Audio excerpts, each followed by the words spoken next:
Kamu tahu kenapa bawa panggil? Ya, nah, kamu tahu kan kalau kita belajar hias praktik di luar harus pakai baju olahraga? Ada. Semua orang pernah berbuat kesalahan, termasuk Bapak.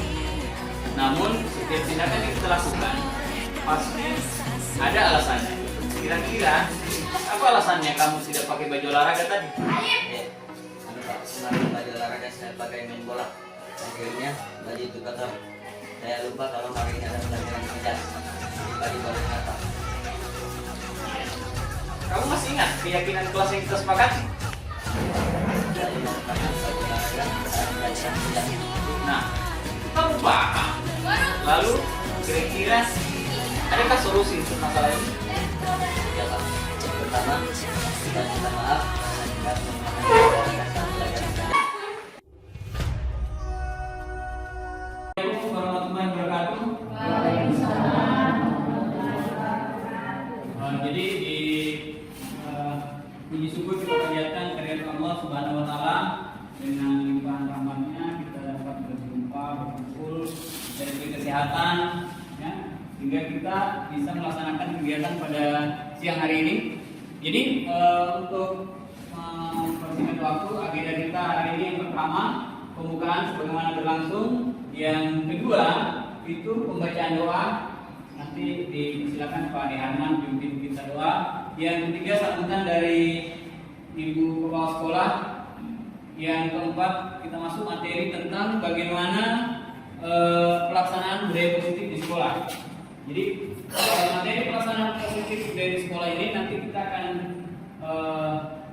menyampaikan materi karena kita di sini ada berempat, jadi kita berbagi materi di pelaksanaan budaya positif.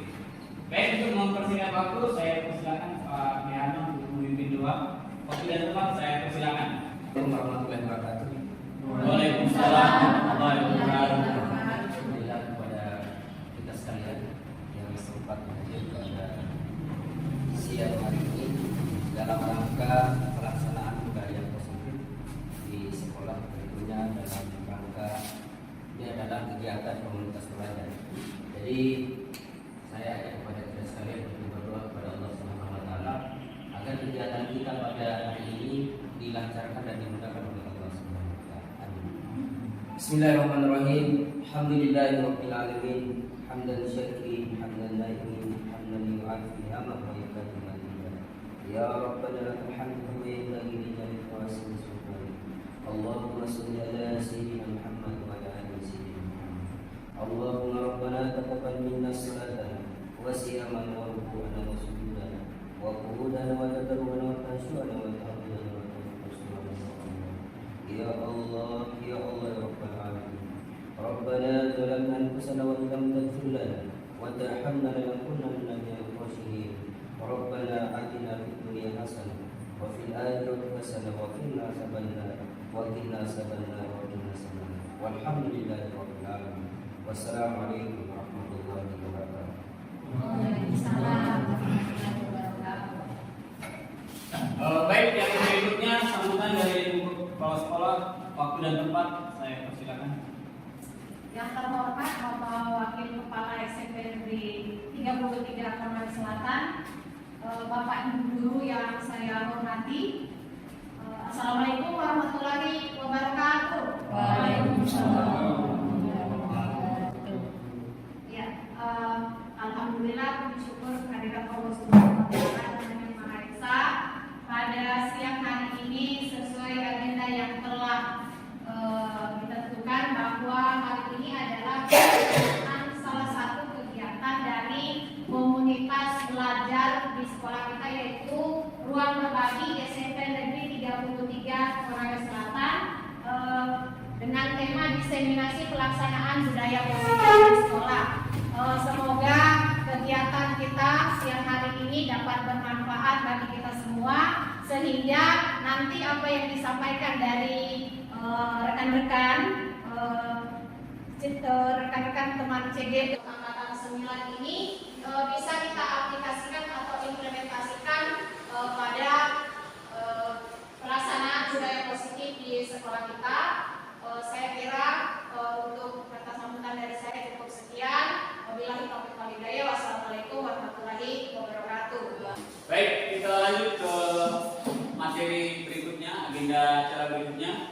Eh, di layar untuk materi pertama tentang disiplin positif dan nilai-nilai kebaikan universal serta teori motivasi saya sendiri yang akan membawakan. Jadi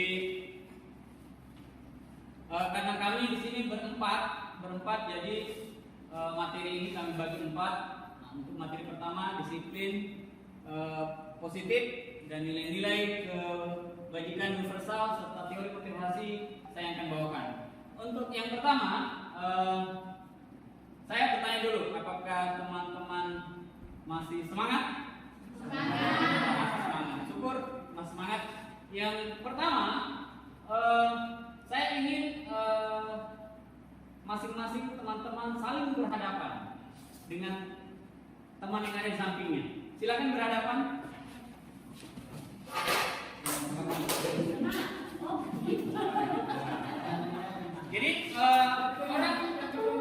Jadi orang yang berada di sebelah kanan saya itu si A, ya. Sebelah kanan saya si A. Orang sebelah kiri saya itu si B. Ya, si B. Jadi kita akan melakukan sebuah sedikit permainan sebelum kita masuk di materi kita. Yang di sebelah kanan saya si A, di sebelah kiri saya si B. Si A silakan menulis barang yang paling berharga, yang kita anggap paling berharga. Silakan tulis barang yang paling berharga. Si A. Oke, bisa ditulis di sini.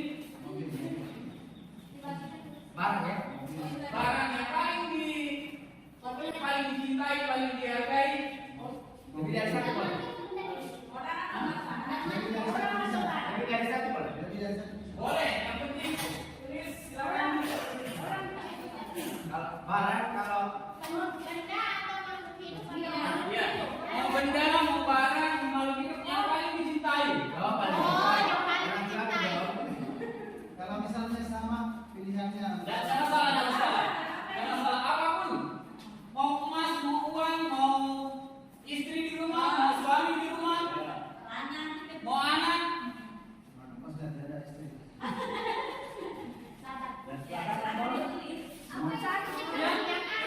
Ya, yang A. Silakan. Yang A. Kemudian sudah tulis. Oke, sudah tulis. Yang A dulu, yang A. Yang A. Jadi yang paling berharga ya. Paling berharga.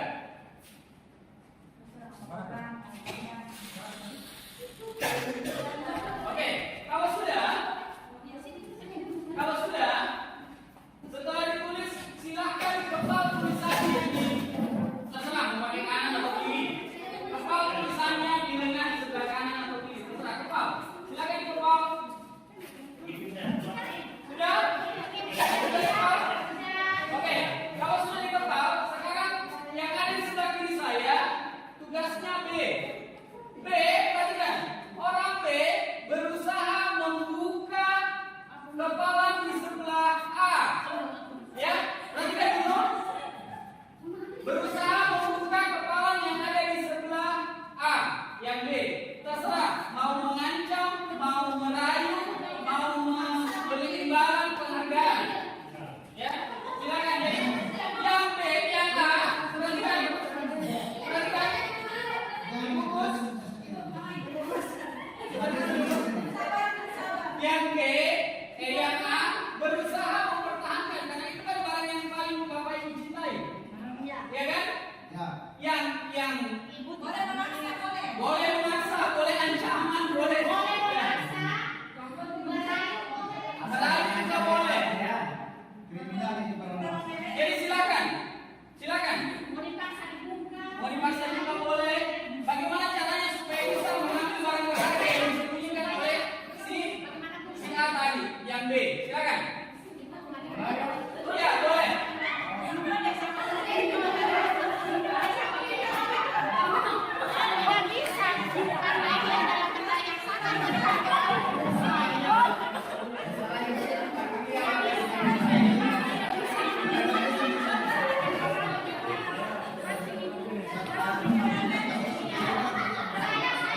Ada saran?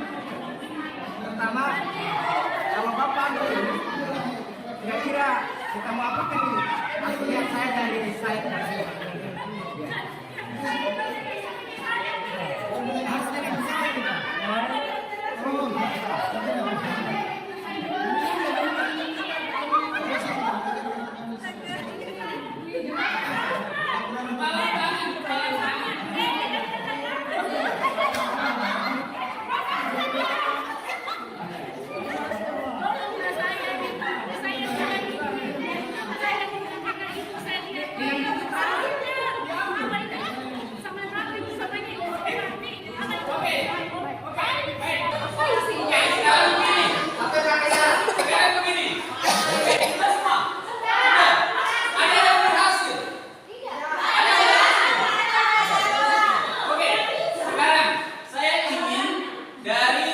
Dari apa yang kita lakukan tadi, saya ingin meminta pendapatnya.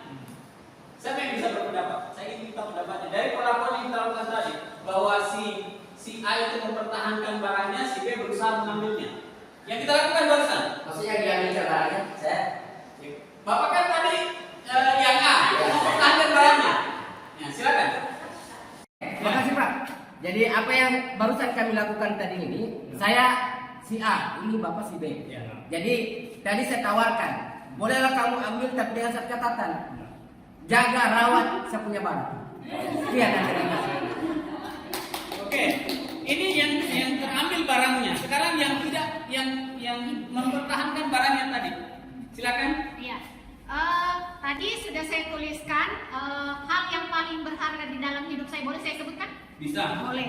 Yang pertama itu keluarga, yang kedua adalah ilmu. Iya. Tadi yang terjadi adalah ibu di sebelah saya dengan sangat ikhlas dari lubuk hati yang paling dalam merayu saya dengan segala cara. Tapi karena ini adalah hal yang berharga, tidak bisa saya lepaskan begitu saja. Maaf ya Bu. Ya. Sekian dan terima kasih. Oke. Masih ada lagi yang mau menyampaikan? Oke, silakan. Ya, saya adalah orang yang berusaha untuk merebut dari kita. Ternyata untuk merebut sesuatu yang sangat berharga dari seseorang itu adalah sesuatu hal yang sangat sulit. Harus kita lakukan berbagai cara, mulai dari merayu, mulai sampai memaksa. Dan satu kesimpulan yang saya ambil bahwa ternyata cara yang kita lakukan itu bisa menimbulkan berbagai macam efek dari apa yang kita lakukan terhadap orang yang kita ambilkan barangnya. Ya, mungkin kita harus menuntun diri kita untuk bisa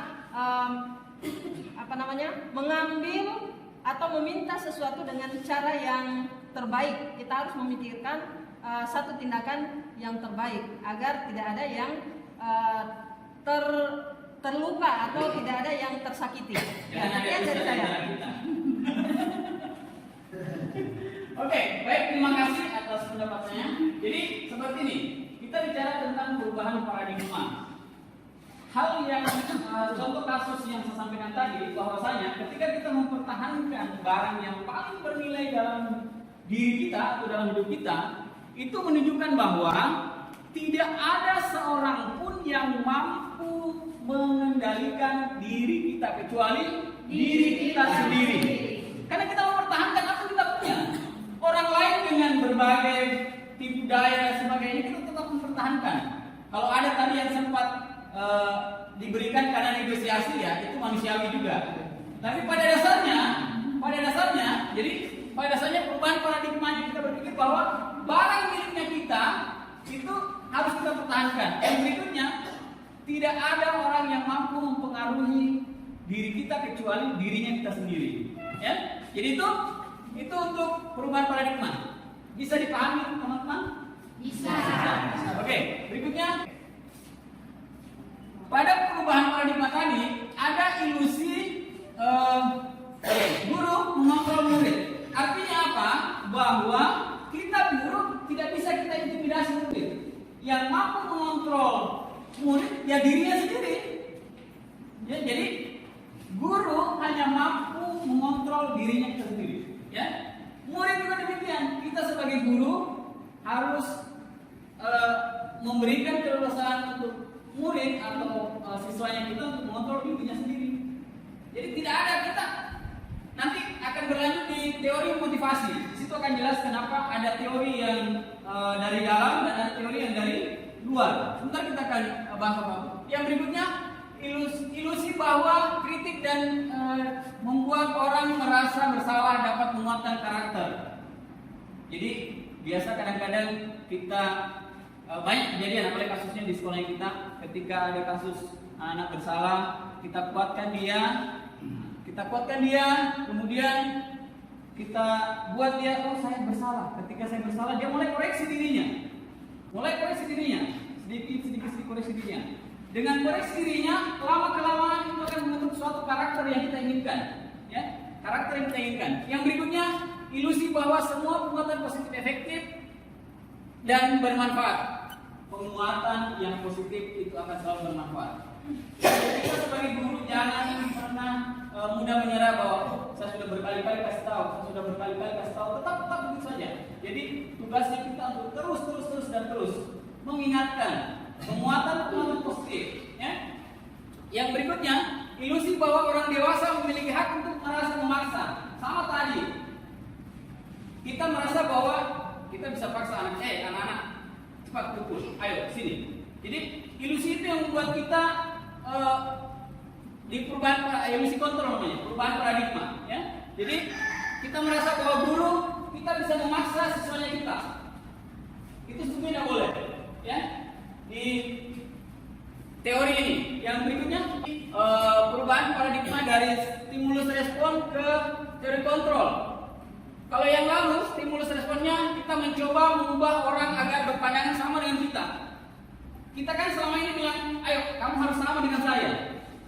Selama ini kan itu yang kita buat, kamu harus sama dengan saya.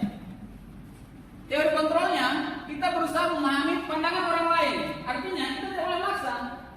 Masing-masing orang kan punya pendapatnya masing-masing, dia punya pandangan terhadap apa yang akan dibuat. Jadi tidak boleh, kamu harus sama dengan saya. Ya, tidak bisa seperti itu. Yang kedua, perilaku buruk dilihat sebagai suatu kesalahan.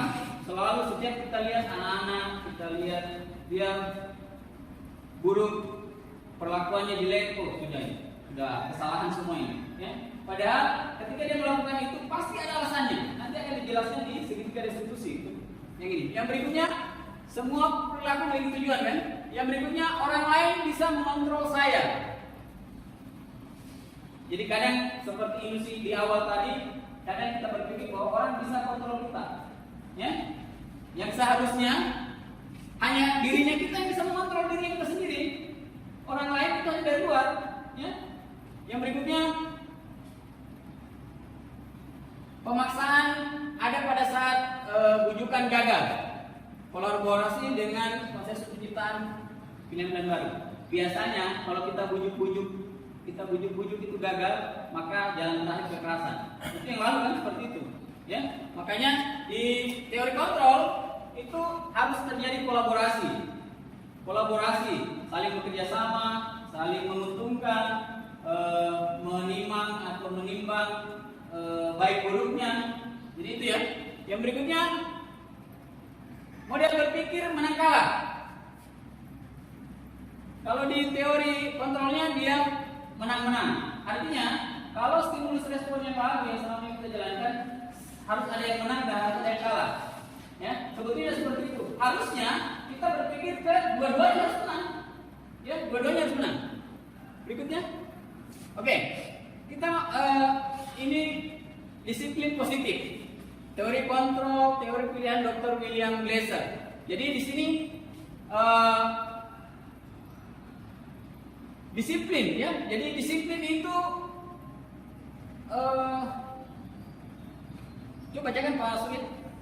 Makna disiplin. Ya, makna disiplin. Belajar kontrol diri dengan menggali potensi kita agar mencapai tujuan mulia, yaitu menjadi seorang yang kita inginkan berdasarkan nilai-nilai yang kita hargai.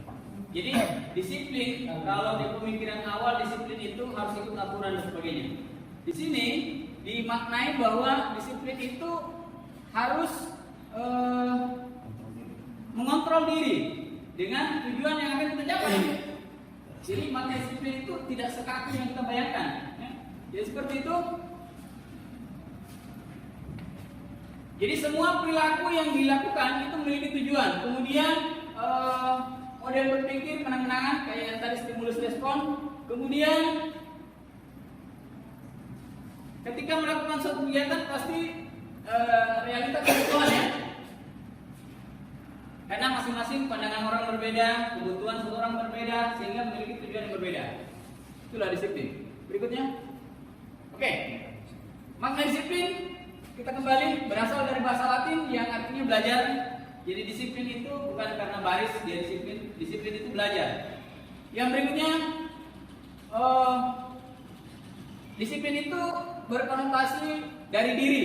Jadi dari diri dan murid-muridnya kita. Yang berikutnya, disiplin itu membuat orang menggali potensi dirinya menuju sebuah tujuan, apa yang dihargai. Diri itu untuk menuju tujuan supaya dia bisa dihargai. Ya. Yang berikutnya, dalam budaya kita, disiplin itu menjadi sesuatu yang dilakukan seseorang pada orang lain untuk mendapatkan kepatuhan. Itu tadi yang saya sampaikan di awal bahwa pandangan disiplin yang kita pahami selama ini, ketika orang paham dengan aturan itu sudah disiplin. Ya. Kecenderungan umum itu menghubungkan kata disiplin dengan ketidaknyamanan atau ketidaksukaan terhadap suatu aturan. Ya. Yang berikutnya bukan apa yang kita hargai atau apa yang menjadi tujuannya kita, itu disiplin. Jadi kadang kita terpaku bahwa kalau dia melanggar aturan itu tidak disiplin. Jadi tidak seperti itu. Kita secara umum kita selalu berpikir begitu. Ya. Untuk menegakkan nilai disiplin ada nilai-nilai kebajikan universal. Nilai-nilai kebajikan universal ini nilai yang ada pada diri manusia secara positif, ya, yang tujuannya mulia, yang ingin dicapai setiap manusia. Ya. Menurut Dr. William, beda-beda materi. dengan mengaitkan nilai-nilai kebajikan yang diyakini seseorang, maka motivasi intrinsiknya akan muncul. Tadi saya sampaikan bahwa sebentar akan ada teori motivasi, ada teori motivasi intrinsik dan teori motivasi ekstrinsik yang dari dalam diri ya. Yang berikutnya, nilai kebajikan yang dicapai oleh setiap anak manusia itu dikenal dengan profil pelajar Pancasila. Nilai kebajikannya antara lain mandiri, bernalar kritis, bertanggung jawab, gotong royong, kreatif, dan masih banyak lagi. Oke, teori motivasi perilaku manusia. Teori motivasi yang pertama itu motivasi eksternal.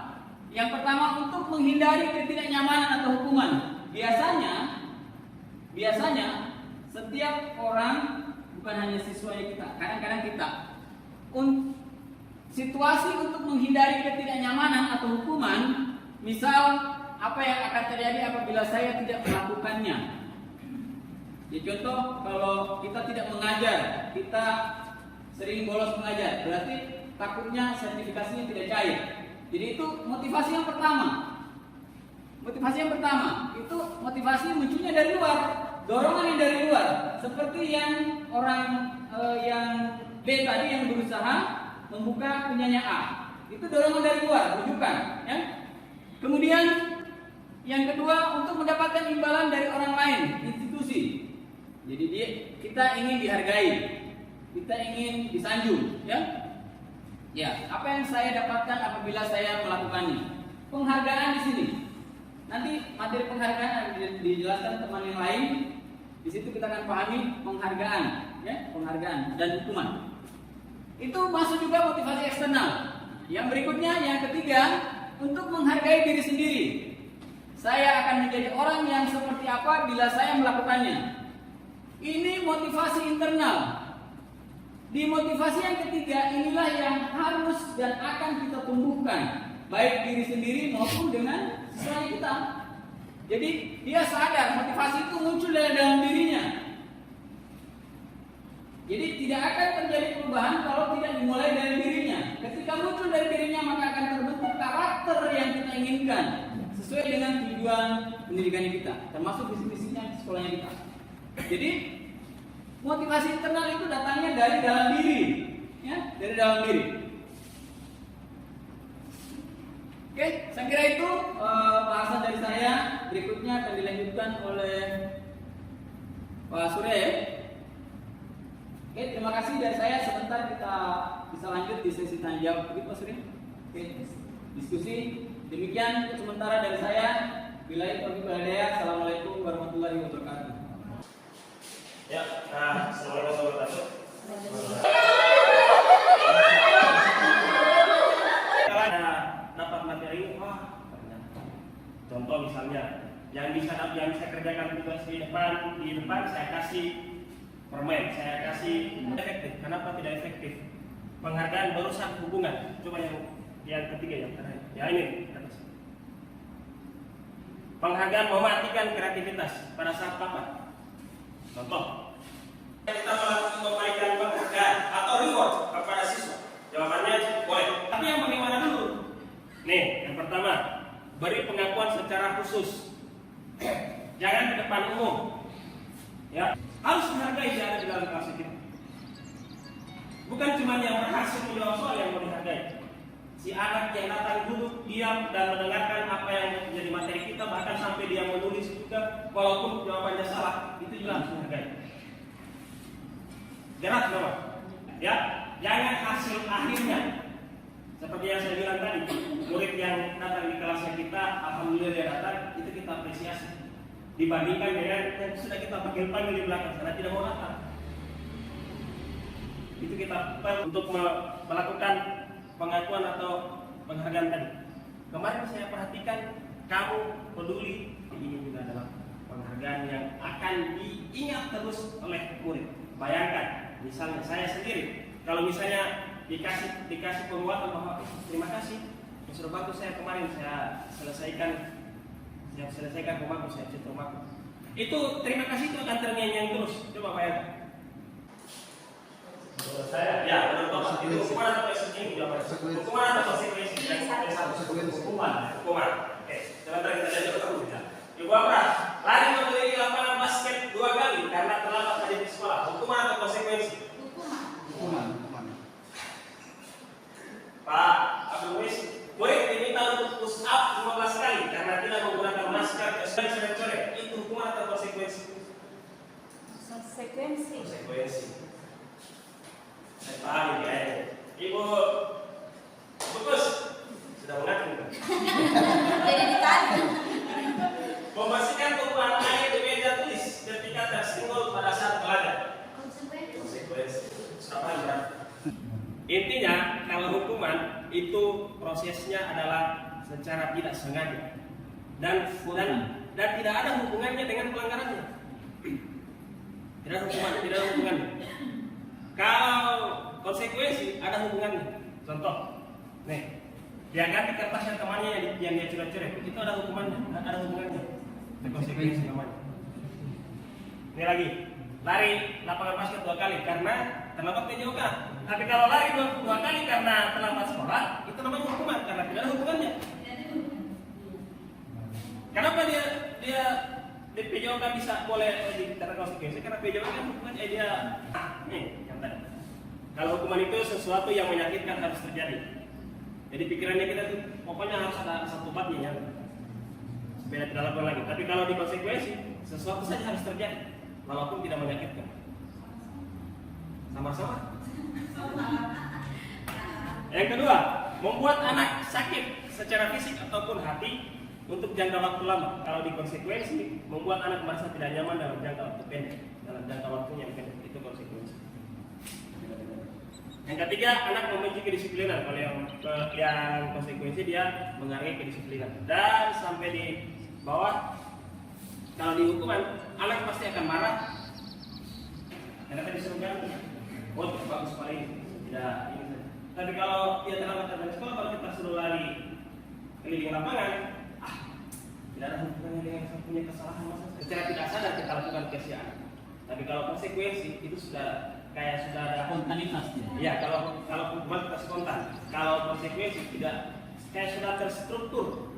Jadi kalau misalnya tidak merasa dipatahkan atau dijatuhkan begitu saja.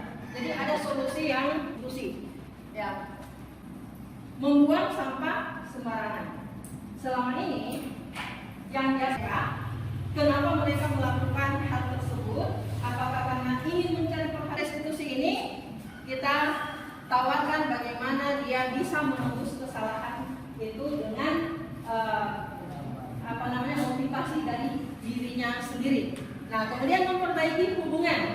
Ya, selama ini yang kita ketahui ketika restitusi inilah. Ya, kemudian restitusi fokus pada karakter bukan tindakan.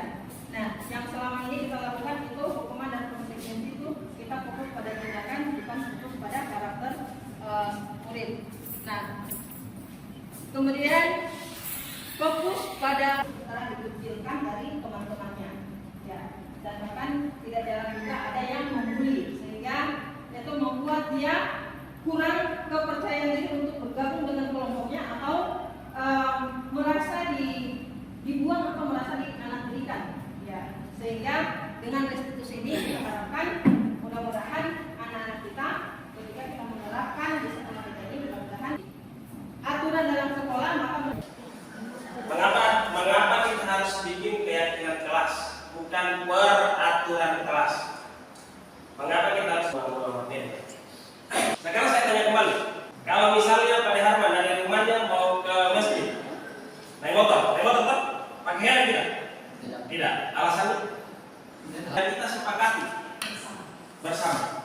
Nilai-nilai bukan lagi aturan, tapi nilai dari diri kita seperti tadi, kesehatan, keselamatan. Kalau misalnya saya pergi di kelas, saya tidak lari-lari dalam kelas supaya saya selamat, pasti dia tidak akan lari-lari di dalam kelas. Tapi kalau misalnya saya lari, ketika saya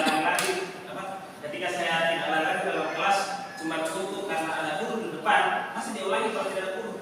Tapi kalau dia sadar bahwa tidak lari dalam kelas supaya dia selamat, supaya tidak menjauh kepalanya, tidak ada guru pun dia akan laksanakan, tidak akan lari dalam kelas. Itulah kenapa kita tidak boleh makan dan minum di kelas. Itu aturan yang kita mau buat menjadi keyakinan kelas. Setelah ada peraturan seperti ini, ingat di dalam keyakinan kelas, di dalam atau kesepakatan kelas tidak boleh ada kalimat negatif seperti yang ini. Tidak boleh, jangan pakai kata tidak boleh, tapi kita cari kata positif. Sama ya, seperti yang tulisan yang ini sudah positif, memang menjaga kebersihan kelas. Karena tadi tidak makan dan minum di kelas berarti menjaga kebersihan kelas. Itu kalimat positifnya. Kemudian tidak keluar masuk, bisa kita ganti kalimat dengan kalimat positif bahwa izin ketika keluar dan masuk kelas. Izin ketika keluar, salam ketika masuk kelas. Ya, itu kalimat positifnya. Kemudian tidak terus.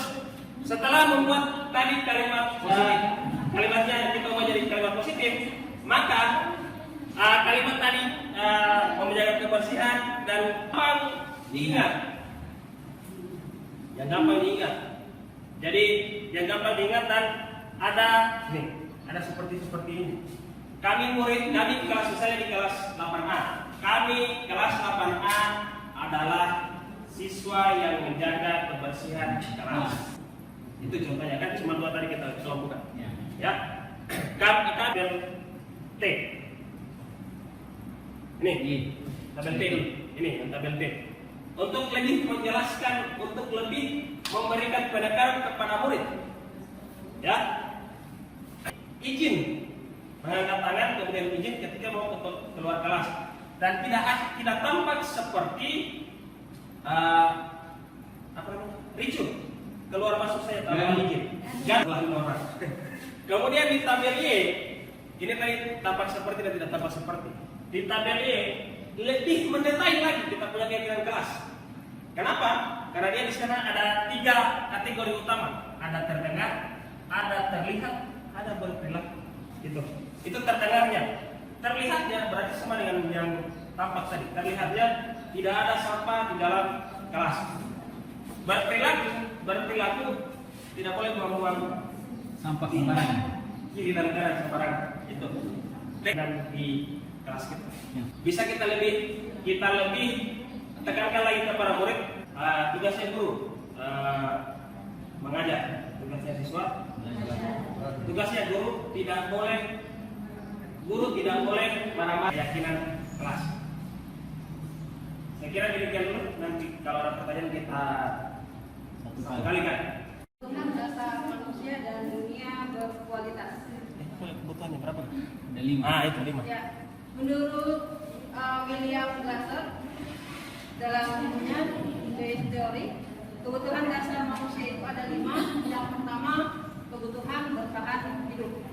Nah, kebutuhan bertahan hidup ini itu meliputi kebutuhan akan ingin menghibur dirinya. Ya. Begitupun juga anak-anak. Terkadang ada anak-anak yang senang melihat ekspresi temannya ketika dia menangis. Ya, maka dia akan melakukan tindakan dengan mengganggu temannya tersebut hanya demi untuk melihat ekspresi temannya itu ketika dia sedang menangis, atau mungkin ketika temannya marah ketika dia ganggu. Ya. Nah, jadi untuk kebutuhan dasar manusia tempat kesenangan ini itu bisa kita bisa kita lihat bagaimana cara anak-anak menunjukkan cara dia ingin utamanya sebagai guru untuk menuntun mereka bagaimana melakukan kesenangan itu dengan baik dan bijak. Kemudian kebebasan, ya, kebebasan. Kebutuhan dasar manusia ini tidak dipungkiri bahwa setiap orang itu ingin bebas mengekspresikan hidupnya. Ya, entah dengan cara apa. Ya, artinya mereka tidak peduli apakah itu bisa merugikan dirinya sendiri atau orang lain. Yang penting mereka bebas.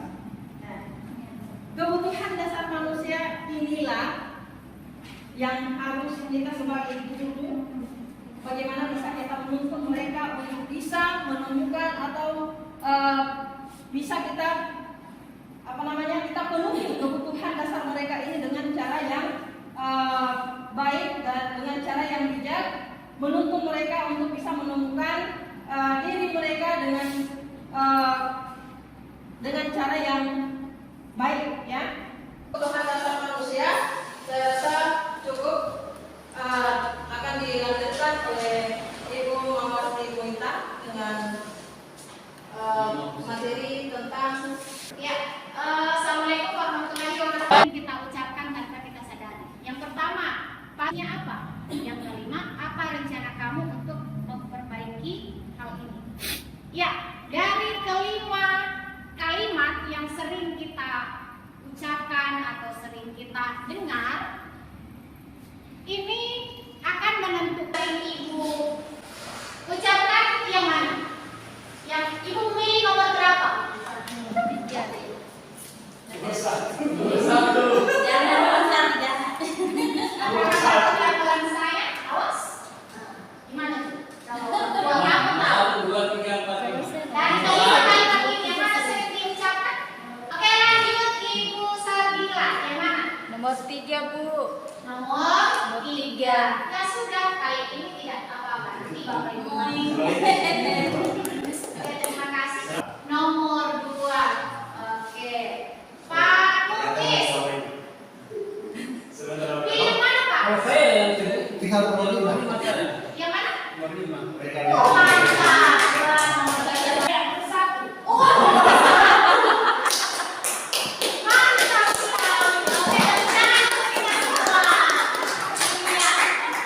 Ya, jadi seperti yang sudah saya katakan tadi di awal, jadi guru itu memiliki 5 posisi kontrol. Jadi dalam mencerminkan kita berada di posisi yang mana. Nah, di sini menurut posisi mana? Hukum. Penghukum. Oke. Yang nomor 2, gimana coba kalau orang tua kamu tahu berbuat salah ini? Yang Bapak Ibu yang hadir hari ini cuma satu orang yang memilih di nomor 5. Apa rencana kamu untuk memperbaiki hal ini? Yang dipilih oleh Pak Mulis. Oke, tepuk tangan untuk Pak Mulis. Nah, sudah berada pada posisi adalah nada suara tinggi atau keras. Kemudian bahasa tubuh tamu lembut dan jadi menunjukkan Awas lu. berhati.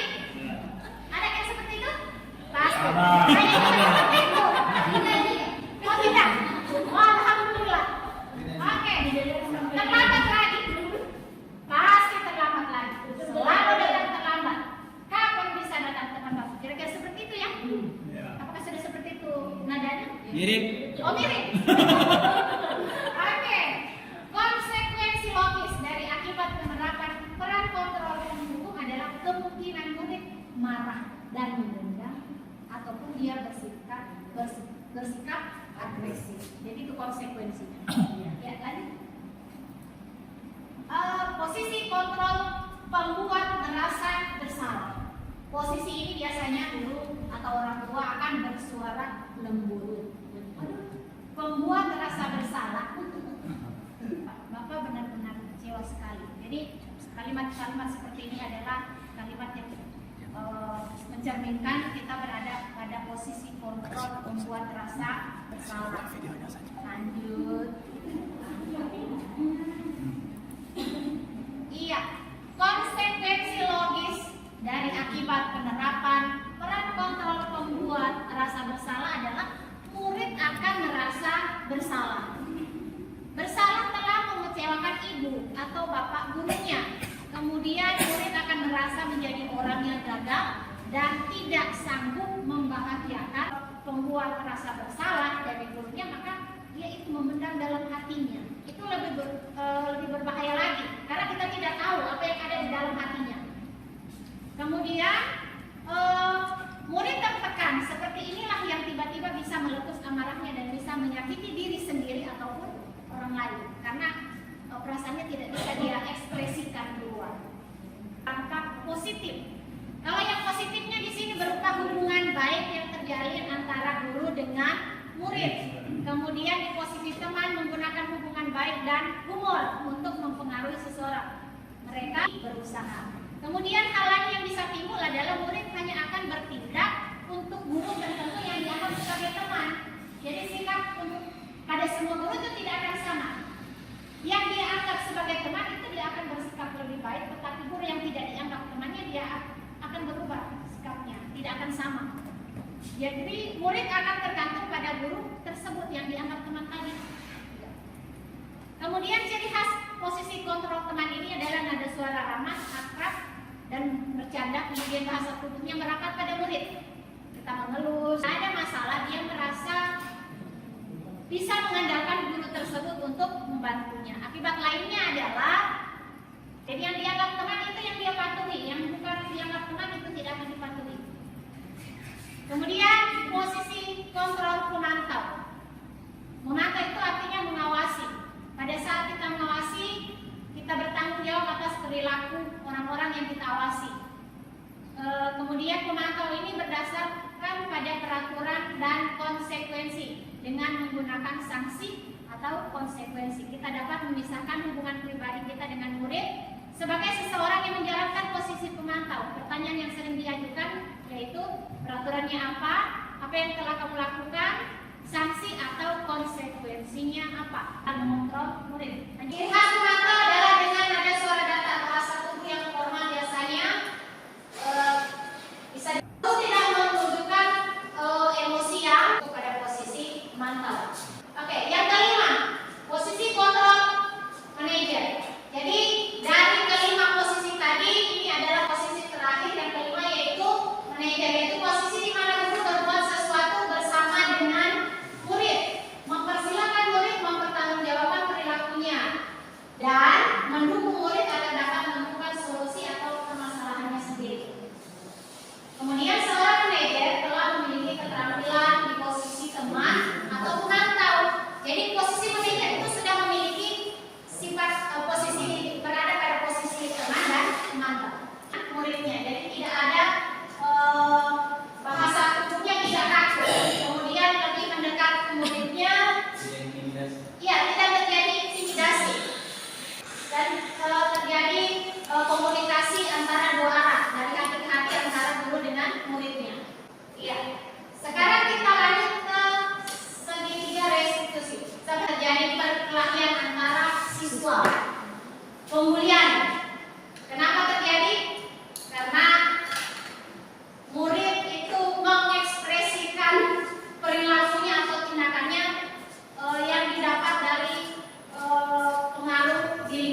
Yang ketiga, menanyakan keyakinan.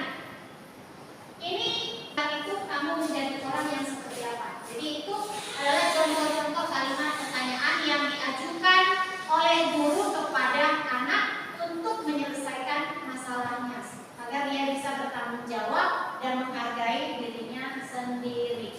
Untuk lebih memahami tentang penerapan segitiga restitusi dalam menyelesaikan permasalahan murid sehingga dia menjadi lebih bertanggung jawab dan menghargai dirinya, itu bisa kita nonton bersama video restitusi yang telah dilakukan dengan baik. Oke, silakan.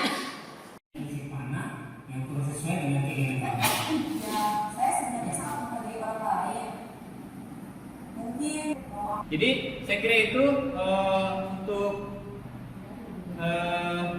pemaparannya hari ini. Kalau masih ada yang ingin kita diskusikan, mungkin dari teman-teman, kalau masih ada yang mengganjal boleh ditanyakan sebelum kita akhiri.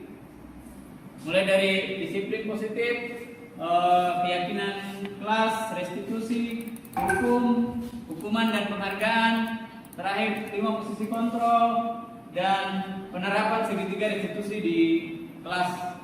Oke, silakan Bu Yakoba. Terima kasih atas kesempatan yang diberikan kepada saya.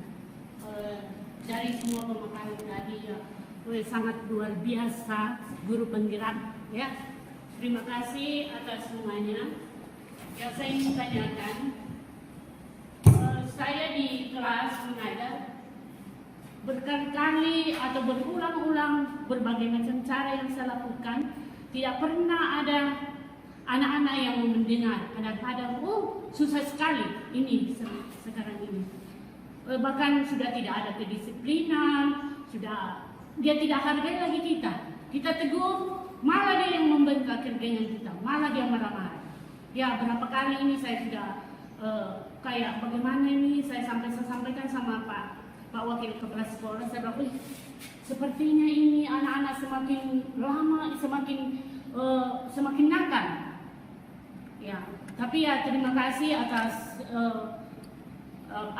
pemaparan pada saat ini atau dengan adanya komunitas belajar ini, saya juga menyadari diri saya juga sebagai guru penghukum ya, termasuk guru penghukum. Nah, saya setelah Ibu KS, semua tadi guru-guru, saya lihat ini luar biasa sekali untuk memaparkan. Mudah-mudahan kita bisa praktekkan dalam keseharian kita untuk mencerdaskan anak bangsa. Dan yang kedua saya mau tanyakan ini, gunakan segitiga restitusi. oh ya, kenapa kita harus menggunakan segitiga restitusi? Terima kasih untuk menyelesaikan masalah. Terima kasih. Baik, terima kasih. Pertanyaan yang luar biasa dari Ibu Yakoba, satunya senior. Jadi yang pertama tentang bagaimana kondisi yang kita alami. Jadi kondisi yang kita alami selama ini, kadang-kadang kita berpikir, kenapa semakin hari semakin seperti ini? Kenapa seperti ini? Jadi sebetulnya pasti ada miskonsep. Artinya ada yang salah dengan apa yang sudah kita lakukan selama ini. Kenapa ini berlanjut terus dan terus. Jadi mulai dari apa yang sudah kita pelajari hari ini, yang tadinya kita berposisi guru sebagai penghukum, sedikit demi sedikit kita mulai berubah. Kita harus berada pada posisi manajer. Dengan posisi manajer. Jadi yang selama ini kita sebagai penghukum, membuat rasa bersalah, sebagai teman, sebagai pemantau, kita harus bergeser. Paradigma berpikirnya kita harus bergeser ke arah ke manajer. Ke arah ke manajer. Berikutnya, perubahan tidak akan terjadi kalau tidak dimulai dari dirinya kita. Ya. Jadi kita mulai dari dirinya kita dulu. Setelah itu baru kita tularkan.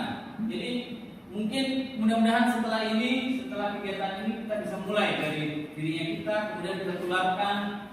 Nah, terus dan mudah-mudahan ini langkah awal untuk kita supaya sekolahnya kita menjadi lebih baik.